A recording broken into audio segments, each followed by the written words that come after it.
Chapter 8. Tradition and Pretense. The room in the girls' wing looked different than usual. Instead of piles of books and scattered papers, there were dresses, shoes, jewelry. A row of hangers hung from the back of the chair like a tiny makeshift boutique. Someone had left a can of hairspray on the windowsill that smelled far too sweet for St. Oswald's stone walls. Caroline was kneeling by an open suitcase in which artistic chaos reigned. Silk tangled with polyester, sequins beside mother-of-pearl buttons. "If you wear that same navy jumper one more time, I swear I'll report you to the head for crimes against aesthetics," she declared without looking up. Rose sat on the edge of her bed, a towel wrapped round her hair. On her lap lay an open notebook filled with copied fragments of Julian's letters. The initials J and A repeated down the margins. "It's not a crime," she said. "It's consistency." "Exactly." Caroline yanked a dress the color of muted champagne out of the suitcase. "And the consequence of always wearing the same jumper is that the Cavendish ball will be poorer for your presence. I am not living with that on my conscience." She tossed the dress onto the bed beside Rose. The fabric spilled out softly, with a sheen that belonged to another school, another world. "No," Rose said automatically. "You haven't even tried it on," Caroline sighed. "I know you adore your role as the library ghost, but once a year you're allowed to be a living person." Rose put the notebook aside, marking her place with a pencil. "I don't feel like a living person today," she muttered. "All the more reason to fix that." Caroline sat down next to her. The bed gave a protesting creak. "What is actually in your head? And if you say nothing, I swear I'll wrestle you into this dress." Rose hesitated. The word mausoleum came back in sharp focus. Arthur in the Polaroid, the J beneath the letters, the name sliced out with a razor. "The archive," she said at last. "The box, the letters, and the fact someone worked very hard to make sure none of it can be read to the end." For once, Caroline was quiet. "Are you seriously telling me, on the eve of the most elegant event of the year, that you've been rummaging in the school's forbidden box of doom?" she said finally. "You do realize that sounds like the opening of a truly terrible horror film?" "It's not horror," Rose said. "Horrors at least have catharsis. This is just wax, razors, and initials." She ran her finger along the notebook's edge. "Someone threatened that boy, Julian, in the name of the system," she went on. "Signed as A." She looked up. "And in the Polaroids, that A looks like Matt." Caroline grimaced. "I love you, but your ability to find Whitby even in a box from the 70s is starting to worry me," she said. "Although, if his uncle was as unbearable as he is, at least we've got evidence of hereditary traits." "That's not funny." Rose shook her head. "If Matt finds out I opened the box, he has every reason to—" She broke off. "To shut me up, however melodramatic that sounds." Caroline studied her more closely. "Shut you up how?" she asked. "This is Whitby, not the mafia." "In his world, reputation is worth more than money," Rose said. "If what's in that box really threatens their name—" She shrugged. "I don't know, but Victor looked like he did." The mention of Victor worked on Caroline like a gentle prod. "All right," she said slowly. "Let's say you're holding something explosive. The Cavendish ball is literally the worst place to bring it with you in your head, which means you need armor." She patted the dress. "This is armor, trust me." Rose eyed the fabric. "It's not armor, it's costume," she said. I know what disguises look like. My entire life is one big disguise." "The difference," Caroline said, lifting the dress and holding it to Rose's chest, "is that this costume is yours, not the school's, not the committee's, not Whitby Senior's or Junior's. It says, 'Tonight I'm not just a box on a form, I'm someone you'll have to look in the face, not just up on a list.'" For a moment, Rose looked at her reflection in the scrap of mirror on the wardrobe door. Towel on her head, pale skin, shadows under her eyes. The dress caught the light in a way her uniform never did. It felt foreign. "I look like someone else," she said. "That's the point," Caroline smiled. "For one evening, let them not know which box to tick. Hartley, the model pupil, or Hartley, the one who wrote the report." She lifted a shoulder. "Maybe they'll make a mistake. Maybe they'll start making them more often." Rose took a long breath. "All right," she said at last, "but if I fall down the Cavendish Hall staircase because this thing trips me up, I'm putting it in the report as your fault." "Write whatever you like," Caroline snorted, "as long as you show up." She helped to pull the dress over her head. The fabric was cool against her skin. Rose's shoulders tensed as Caroline tugged the zip up her back. "Hair," Caroline said. "You are not going in there looking like a passport photo." She unwound the towel. Rose's damp hair spilled over her shoulders. Caroline picked up a brush and began working through it with surprising gentleness. "Down?" she asked. "I always tie it up," Rose said. "Exactly." Caroline met her eyes in the mirror. "So tonight you won't, at least not all of it." She pinned the top section into a looser bun than Rose usually wore, leaving the rest to fall down her back. Rose studied herself, feeling as if she were looking at some other pupil from a parallel class. Around them, other girls were laughing, swapping earrings, arguing over whether the history teacher would come alone or with his wife. Someone put a little radio on. The tinny music mingled with the rustle of gowns. Only Rose had Polaroids from 18 years ago and letters about chapel rituals like slow suicide looping in her head. "You know," Caroline said, fastening a small pearl in Rose's ear, "with all due respect to the archive's dust, if you don't go to this ball, St. Oswald's wins another round. It turns you into nothing but a shadow at the shelves." Rose gave a short smile. "And if I go, I win something?" she asked. "Maybe not immediately," Caroline said. "But one day, when you tell stories about this place, it'll sound better to say, 'I opened the 1976 box and danced at Cavendish Hall in the same decade,' than 'I opened the box and spent the night in my room counting commas in Julian's letters.'" Rose looked at herself once more. The dress still felt like costume, but if she was going onto a battlefield, she might as well wear something that at least suggested she was there by choice. "Fine," she said, reaching for an eyeshadow she almost never used. "We'll dance in the mausoleum." Caroline laughed.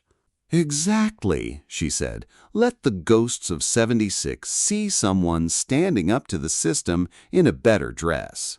You are a huge help." By day, Cavendish Hall was just a large, bright room with a wooden floor and too many names on the walls. In the evening of the ball, it became something between a church and a theater. All the chandeliers blazed, light bouncing off polished parquet and the silverware on the buffet. Portraits of old benefactors lined the walls. The school orchestra played something that aspired to be standards, but sounded slightly stifled in air thick with perfume and scorched candle wax. Rose stopped on the threshold, suddenly unsure of herself. Girls' dresses, boys in suits and tails, teachers in carefully chosen dinner jackets. Everyone moved like parts of a well-oiled machine. "Don't glare at the portraits like that," Caroline murmured at her side, adjusting her sash. "They're already burning in hell." Hard not to believe in hell standing under those names, Rose muttered. She looked up. Along the rows of brass plaques, the familiar surnames repeated. Whitby, Cavendish, Ashby. Years, dates, donation sums. Evidence that for some people, the marking never stopped. "Come on," Caroline tugged her hand, "before someone mistakes us for part of the static display." They crossed the room towards the punch table. Rose felt eyes on her, the rest of the school checking how Hartley looked in a configuration other than uniform and satchel. Voices melded into a soft roar. Laughter here, a snatch of gossip there, whispers about who had come with whom. From somewhere near the staff table, she could hear the history teacher launching into an anecdote about the Great Depression. She spotted Victor. He stood off to one side near the orchestra, his dark suit looking as precisely pressed as his exercise books. He was talking to one of the teachers, but kept glancing in her direction, not intrusively, more like someone scanning for danger points in a radius of a few meters. And then she saw him. Matt Whitby entered Cavendish Hall as if it belonged to him. Not ostentatiously, the room simply shifted to make space. He wore tails, not a rented one-night suit, but something clearly made to measure. White shirt, perfectly tied bow tie, hair a little more disciplined than usual. He looked like a young man stepped out of a portrait or out of one of Arthur's Polaroids, only shifted forward a few decades. For a moment, she felt she was looking at Arthur, not Matt. The same cheekbones, the same easy carriage, as if this hall were home turf. Only his eyes were different. Arthur, in the photo, had looked at the camera with a mixture of bravado and curiosity. Matt's gaze held the weariness of someone who knew the script and no longer believed it could change. "Stop staring at him," Caroline hissed in her ear. "He'll think you admire him." "I do," Rose said dryly. "Genetics." Caroline snorted, then her face grew more serious. "Remember what I said," she murmured. "The costume is armor, not a martyr's robe." Rose nodded, though she wasn't sure how much she meant it. The orchestra shifted to something more classical. Their head of house tapped the microphone and gave a short, bland speech about the tradition of the Cavendish ball and recognizing the efforts of our pupils. A few names were read out, including hers and Matt's. Applause rolled through the hall like a duty fulfilled. When the first couple stepped onto the floor, Rose instinctively retreated into the shade near one of the pillars. Costume or not, the idea of dancing in the center of the mausoleum felt too much like stepping into a crosshair. She didn't know when she lost sight of him. Matt slipped in and out of the crowd like someone who knew every side door. Yet, when the orchestra started a slower piece, suddenly he was standing in front of her. "Miss Hartley," he said, tone perfectly mimicking good manners, "would you do me the honor of one dance?" It wasn't a question. It was a notification. Before she could answer, his hand was already outstretched. For a split second, she wanted to refuse. She could have said she didn't dance, that she was waiting for someone, that she had to guard Caroline's glass. Instead, she gave him her hand. His fingers were warm, his grip firm. He led her onto the center of the floor, straight into the line of sight of half the hall. He positioned himself opposite her, one hand at her waist, the other enclosing her hand. When the music picked up, they moved, sidestep, forward, turn. Their bodies fell into the rhythm as if they had been doing this for years. For the first few bars, they danced in silence. Rose heard only the music and her thoughts. Arthur and Julian, summer '76. Stop writing or it will end sooner than you think. Names carved out of paper. "Nice dress," Matt said at last, light and casual. "Thank you," she replied. "Nice tails. They go with the walls." His mouth twitched. They go with the name, he corrected. The walls came with the package. They turned. For a moment she saw, over his shoulder, Arthur Whitby's portrait from the '80s, young, looking at the painter with bright, confident eyes, the name etched in brass beneath the frame. The music flowed on. Matt leaned in a fraction, close enough for others to think he was murmuring something charming. "What did you find in the box, Rose?" he asked. It did not sound like curiosity. It was cold, exact, like the edge of the razor that had cut the names from the files. Her fingers gave a small tremor, but she did not miss a step. "I didn't know you took an interest in the archive," she said, stalling. "I take an interest in threats to my family," he replied evenly. "And for days you've been walking round looking like someone who's just found out the foundations are cardboard." His hand tightened slightly on hers, guiding her through another turn. "Victor isn't as discreet as he thinks," he added lower. "And the archive's walls are thin." So there was her answer to whether Matt was dangerous by default or only when he had cause. She could have lied, said it was old accounts, nothing important. But Julian's sentences, written in that uneven hand, were lodged too deeply. Instead of answering him directly, she met his gaze. "They say tradition demands sacrifices," she said quietly, quoting. "They also say I'm not the first to have doubts, but no one writes those names on plaques."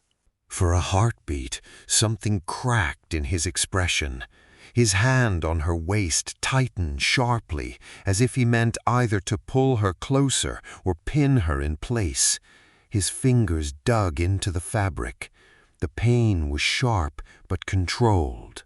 "You have no idea what you're walking into," he hissed, smiling at the same time, so that from a distance it might pass for flirtation. "Possibly," she said calmly, "but I know someone back then had no idea either and ended up as a letter instead of a name." His gaze darkened. "You think those letters give you power?" he asked. "That if you discover my uncle was—" he hesitated. "Someone different from the man on the wall, the world will tilt your way?" The music seemed to dim. The whirl of couples around them blurred into background. "I think the truth doesn't stop being true just because it inconveniences someone," she said, "even if that someone has their name in brass."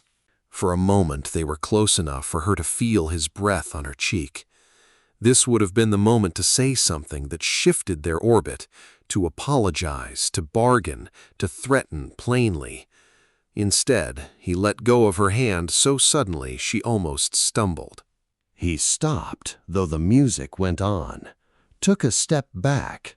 "Careful, Hartley," he said in a normal voice now, loud enough for nearby couples to catch as a joke. "Quotations are dangerous things. People forget who wrote them, but they never forget who repeated them." He turned and walked off into the crowd, leaving her standing on the floor. For a moment, she felt like someone who had jumped from a moving train onto the wrong track. The orchestra played on. Someone elbowed a friend, laughing about something entirely different. Caroline stood at the edge of the dance floor, glass of punch in hand, watching her with mounting concern. Rose smoothed the dress and lifted her chin. She thought of wax, the razor, and the letters J and A. Matt had been right about one thing. From now on, it was no longer only about what lay in the box. It was about what she had done with it, and what he would be willing to do to keep it there.